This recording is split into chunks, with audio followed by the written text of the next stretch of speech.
예, 안녕하세요. 2022년 서대문구 참여예산제로 인사드립니다. 저는 나라살림연구소에서 일을 하고 있는 김상철이라고 합니다. 앞선 영상을 보신 분도 계시겠지만 앞선 영상에서는 참여예산제가 뭐냐라고 하는 부분에 좀 강조를 했다면 지금은 서대문구 참여예산위원회의 활동이 어떤 내용이냐라고 하는 걸 살펴볼 겁니다. 아마 이 영상을 보시는 분들 중에 많은 분들은 이제 참여예산위원으로 위촉이 되신 분들도 계실 거고요. 아니면 내가 참여예산제 한번 관심을 가져볼까? 라고 생각하시는 분들도 계실 거예요. 그래서 그분들한테 참여예산위원이 되시면 그 위원으로서 어떤 활동을 하시는지 이런 것들을 좀 설명을 드리고자 합니다.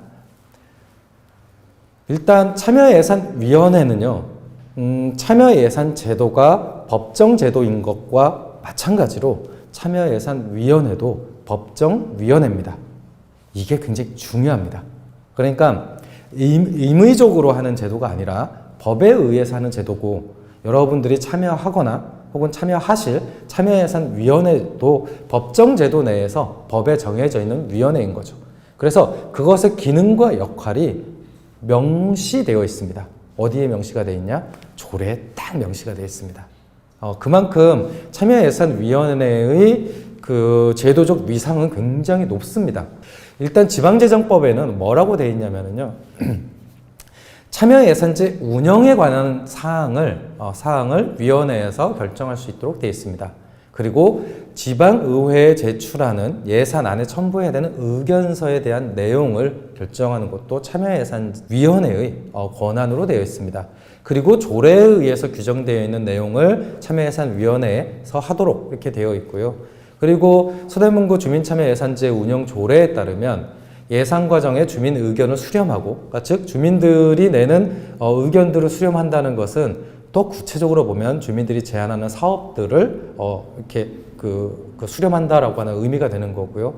그리고 참여예산제의 운영 과정, 운영기구로서 참여예산위원회를 둔다라고 이렇게 명시가 되어 있습니다.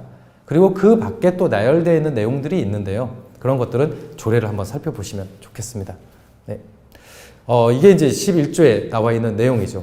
6가지로 이렇게 규정이 되어 있는데요. 첫 번째는 제도 운영과 관련된 내용, 두 번째가 의견 수렴 및 의견 제출과 관련된 내용, 그리고 의회에 제출해야 되는 의견서의 내용에 대한 심의, 그 다음에 주민 의견 수렴을 위한 현장 방문, 공청회, 토론회, 예결산안 설명회 등을 개최할 수 있는 권한, 그리고 주민참여 예산 편성 사업 집행 모니터링과 관련된 내용, 그리고 그 밖에 위원회의 목적 달성을 위한 사업, 그러니까 활동, 이런 것들이 참여예산위원회의 기능으로 명시가 되어 있습니다. 참여예산위원회는 크게 한 2가지 방법으로 그 위원을 모집합니다. 첫 번째는 공개 모집 절차라고 하는 방식인데요. 공개 모집 절차라고 하는 건 참여예산위원이 되고 싶은 구민 누구나 신청을 할 수 있다는 것을 뜻합니다. 그리고 다른 방식으로는 동주민참여예산회의라고 하는 방식을 통해서 위원이 되는 방법인데요. 지금 동마다 참여예산을 할 수 있는 기구가 다 설치되어 있어요. 과거에는 이제 지역회의라고 하는 방식으로 있었는데, 지금은 서대문구가 하고 있는 주민자치회가 그 기능을 대체하고 있습니다. 그래서 이 주민자치회를 활동하시는 분들 중에서 한 분이 추천을 받아서 구참여예산위원으로 활동하는 방식으로 이렇게 됩니다. 그러니까 2가지 트랙이죠. 여러분들 중에 참여예산위원이 되고 싶으시면 공개 모집 절차에 응하시거나, 아니면 살고 계시는 동에서 하고 있는 주민자치회 활동을 하시면서 거기서 추천을 받아서 위원이 되는 이 2가지의 경로가 있다. 이렇게 기억을 하시면 되겠습니다. 그리고 임기는 1년입니다. 좀 짧다 이렇게 생각이 들죠. 그래서 2차례 연임을 할 수 있습니다. 왜 그러냐면, 사실은 참여예산위원회는요, 법정위원회라고 제가 강조드렸잖아요. 그러다 보니까 어떤 제약이 있냐면요, 이 위원분들의 사정, 그러니까 개별 사정을 좀 봐주기가 어렵습니다. 그러니까 좀 더 직접적으로 얘기를 하면 법정위원회이기 때문에 뭔가 안건을 결정하는데 정족수라고 하는 개념이 존재해요. 그런데 내가 그냥 어떤 특별한 사정이 있어서 그 회의에 불참할 수밖에 없어 라고 하는 거를 다 봐드리면 좋지만 그러기가 되게 힘든 조건이죠. 왜냐하면 100명 모이면 최소한 과반수 이상은 참여해야 거기서 의결이 된 게 의미가 있을 거잖아요. 그런 것처럼 법정위원회이기 때문에 가급적 그 지속적으로 안정적으로 참여할 수 있는 분들의 참여가 굉장히 중요합니다. 또 다른 한편으로 보면 서대문구의 구민분들 굉장히 많죠. 그런데 참여예산 기구에 참여할 수 있는 분들은 매우 소수입니다. 좀 더 많은 구민들이 이 기구에 참여할 수 있으려면 어쨌든 위원들을 좀 많이 이렇게 활동하시도록 하는 것이 필요하니까 어쨌든 임기가 지금 1년으로 되어 있고요. 다만 한 번 하셨다가 나 이 경험을 바탕으로 내년에 더 할 거야 라고 생각하시는 분은 한 차례 연임을 하시면 됩니다. 그리고 또 한 번 더 하겠어. 또 한 차례까지는 할 수 있습니다. 그러니까 총 3년 정도를 본인의 의지가 있으시면 할 수 있게 되는 거죠. 그런데 그걸 결정할 때 가장 중요한 게 뭐냐?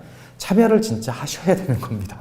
예, 그러니까 내가 뭐 7번 회의를 하는데 5번 빠지고 그런데도 내년에 연임하고 싶어 라고 하면 사실은 연임이 힘들겠죠. 그래서 그런 부분들을 좀 염두에 두시고 요 임기와 관련된 것들은 한번 생각해 보시면 좋겠습니다. 예. 그리고 참여예산위원으로 공모해서 이렇게 됐다고 하더라도요. 반드시 거쳐야 되는 절차가 있습니다. 바로 참여예산 학교입니다. 참여예산 제도는 예산 혹은 결산이라고 하는 재정 과정을 다룹니다. 재정 과정은요, 되게 까다로워요. 특히 거기서 사용되는 용어나 개념이라고 하는 것들, 그리고 그 전체의 과정을 어느 정도 머릿속에 넣어 두어야 좀 더 수월하게 참여를 할 수 있습니다. 그러다 보니까 모든 참여예산 제도에서는 이 예산학교라고 하는 것을 위원이 되기 위한 조건으로 삼습니다. 이것은 서대문구도 마찬가지입니다. 그래서 위원으로 위촉되기 위해서는 참여예산학교를 반드시 수강해야 합니다. 그래서 이것이 있어야 위원이 될 수 있다라고 하는 거고요. 그리고 그 위원이 되면 또 어떤 기능을 하면 좋은지에 대한 오리엔테이션도 또 합니다. 그리고 그 과정에서 이 운영기구의 중요한 역할을 할 수 있는 분들을 또 그 안에서 뽑기도 하죠. 뭐 대표적으로 위원장 혹은 분과의 분과장, 그리고 그 분과의 실무를 담당해 주실 간사 뭐 이런 분들을 이렇게 뽑기도 합니다. 네. 참여예산위원회는 기본적으로 전체 회의가 존재를 하고요. 이걸 이제 총회라고 부르면 그 밑에 분과가 구성이 되어 있습니다. 이 분과로 구성되어 있는 이유는 서대문구의 사업 범위가 굉장히 넓기 때문이에요. 굉장히 넓기 때문에 이것을 모든 참여예산 위원들이 모여서 하나씩 하다 보면 정말 시간이 많이 필요합니다. 그래서 다소간의 전문성과 효율성을 위해서 분과 체계를 구성해서 운영을 하고 있고요. 그게 이제 전체 5가지의 주제별 분과로 쪼개져 있습니다. 주민자치 교육분과, 일자리 재정분과, 기후환경 도시분과, 복지문화 보건분과, 안전교통 녹지분과 이렇게 만들어져 있습니다. 첫 번째는 여러분들이 원하는 데 들어가는 거고요. 그런데 모든 분과에 또 다 관심 있는 데만 갈 수 있는 것은 아닙니다. 또 균형을 맞춰야 되기 때문에 2순위, 3순위들을 고려해서 가급적 분과별로 좀 형평성 있게 위원들을 배정하고 이렇게 활동을 하고 있습니다. 주민들이 제안된 사업을 심사를 하는 것이 참여예산위원회의 가장 핵심적인 기능 중에 하나입니다. 어떤 걸 하냐면 첫 번째는 사업 제안이 된 것을 원래는 부서에서 적격 검토를 합니다. 이것을 할 수 있는지 못하는지, 못하면 그 이유가 뭔지 이런 것들을 보통 적격성 검토라고 부릅니다. 그러니까 즉 격이 맞냐라고 하는 것을 따지는 건데요. 그랬을 때 어떤 격의 경우에는 법률상 안 되게 되는 건 못하는 겁니다. 이거는 격을 이렇게 회복할 수가 없습니다. 그러니까 부적격을 적격으로 만들 수 없다는 얘기죠. 그런데 그것 말고 계속 사업과 관련된 것, 아니면 사전 절차 미이행과 관련된 것, 이런 것처럼 사업의 내용을 변경하면 격을 맞출 수 있는 사업들도 존재합니다. 그래서 이런 것들을 같이 토론하기 위해서 주민참여예산 제안사업 재검토 토론회라고 하는 것을 참여예산위원회 주관으로 진행합니다. 이거 전국 최초로 하는 거고요. 그리고 사업별 설명회도 하죠. 사업 제안자가 참여해서 우리가 제안하는 사업의 취지가 이거고 이런 걸 기대하고 이런 것들을 쭉 제안자 설명을 듣는 그런 자리도 갖습니다. 그리고 그렇게 제안된 내용을 서류만 보고 심사하는 게 아니고요. 현장으로 직접 나가보기도 합니다. 진짜 여기 이런 게 만들어져도 돼? 이런 것들을 직접 눈으로 확인해서 심사를 하게 되죠. 그리고 그런 결과들을 모아서 최종 심사를 진행하게 됩니다. 그것을 최종적으로 결정할 때에는 모든 참여예산위원들이 모이는 전체 위원회 회의를 통해서 결정하게 됩니다.